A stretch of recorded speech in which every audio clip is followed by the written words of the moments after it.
Hello again, Facebook Nation. It must be 2 o'clock because we're back here together again in my home art studio.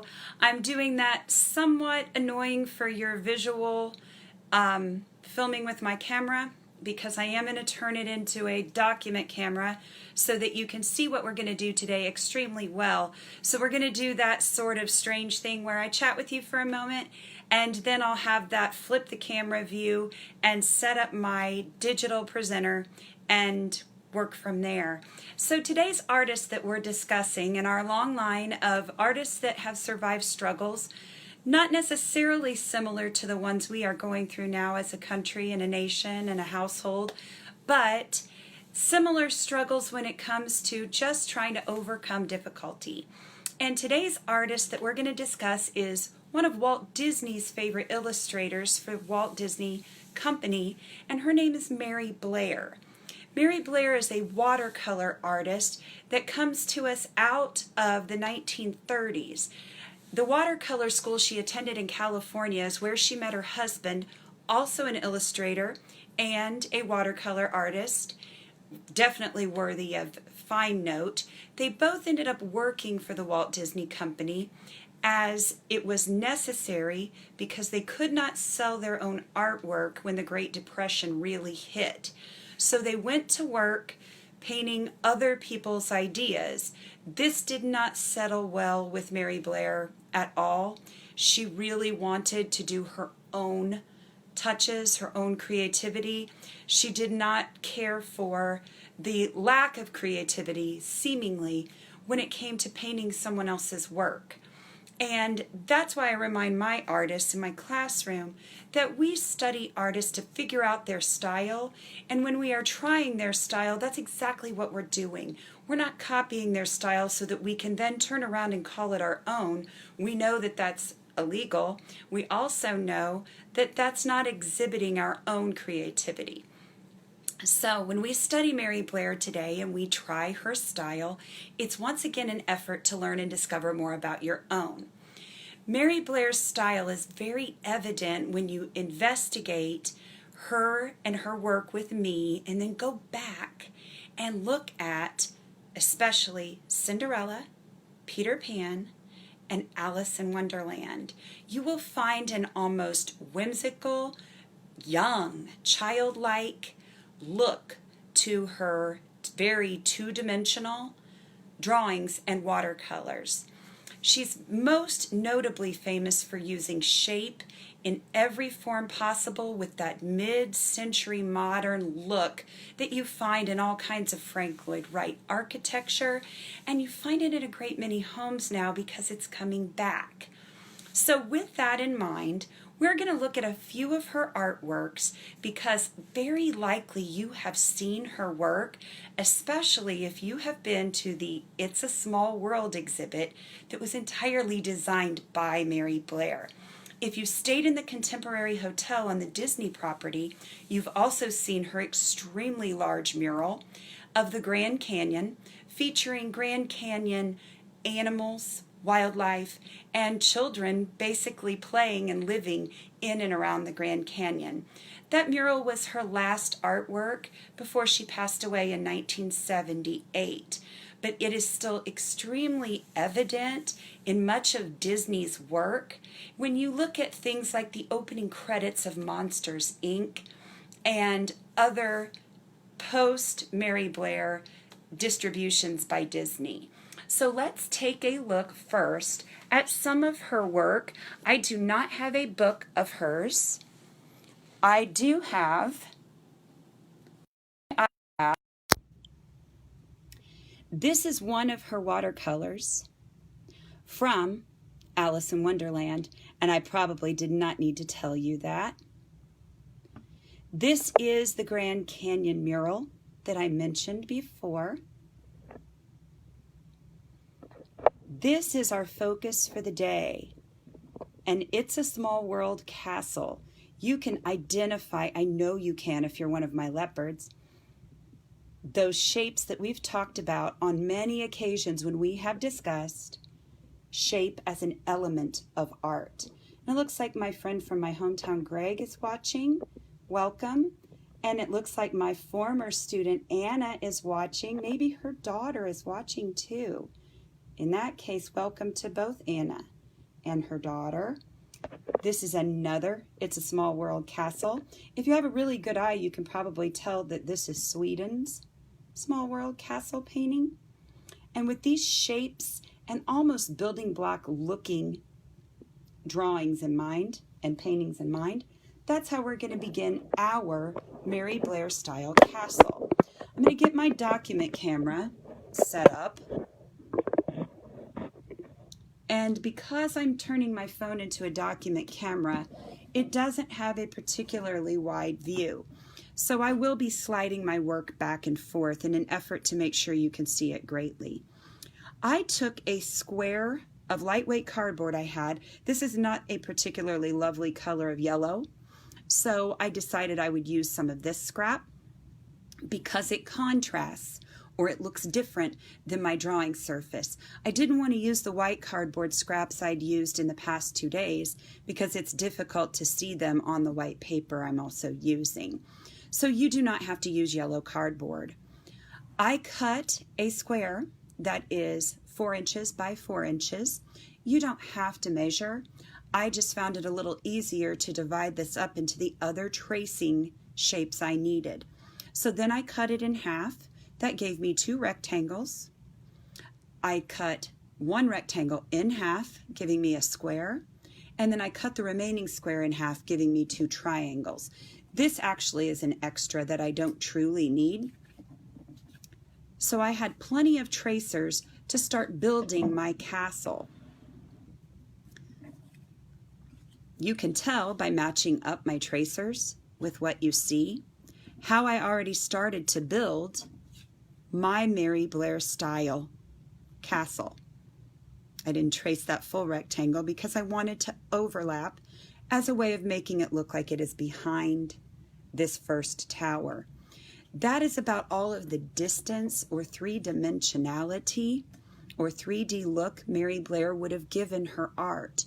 She actually frustrated many of her fellow Disney designers because she was after this very primary, two-dimensional, flat-shaped look.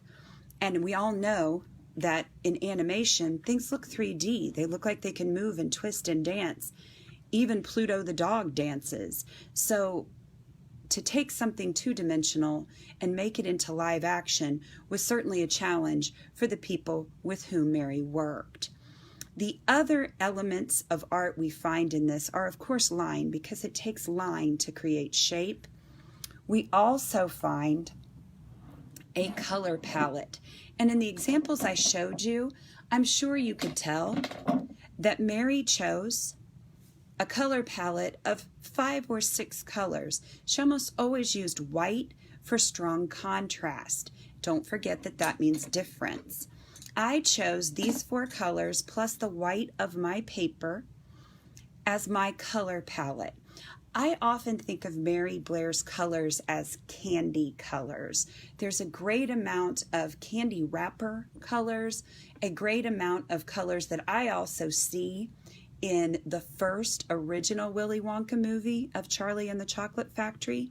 A lot of pink, a lot of lavender, a great amount of turquoise, definitely white, many stripes, and simple shapes. So enjoy building your castle with your tracers, and I would do that in pencil. And then it's time to add your color palette. Don't restrict yourself to just Mary Blair's colors. I'm using these mid-century modern colors in case you would like to know what those look like, because even Mrs. Billman did not live through the first mid-century modern movement. So if you decide to create your own color palette of 4 or 5 colors, that's certainly welcome, that's creative, and that's more than okay. Also, if you decide to watercolor like Mary Blair would have, then that is definitely okay too. That's why in my comments where I suggested the needs you might have, I said anything with which you like to color or paint, your favorite coloring item, whether it's oil pastel, colored pencil. I'm using my super fancy colored pencils that I've told my artists about. These are called Prismacolor. These are really pricey, and they are a wonder to work with. They're almost creamy smooth, even on textured paper. And I'm using an old piece of paper. I'm actually using the back. I drew on it in a former episode, and I'm trying to conserve and use the stuff I have here at the house as well as I can, just like I'm sure you are all doing while we shelter in place too. Pardon me, and pardon my voice cracking a little bit. So I'm going to finish my tower coloring here with this sort of checkerboard on the bottom square. And I'm going to add a couple more towers.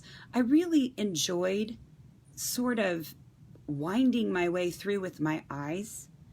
The castle that was supposed to be a representation for the country of Sweden, just because it had so many towers, drawbridges, what looked like rooms and walls.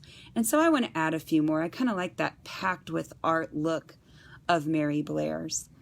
If you investigate Mary Blair further, you will find that there is a child-friendly website set up by her nieces. It's quite good. It's quite short. There aren't 50 pages or anything of the like. And it's definitely worth a visit. I will post that link in the comments of this video when it is save posted.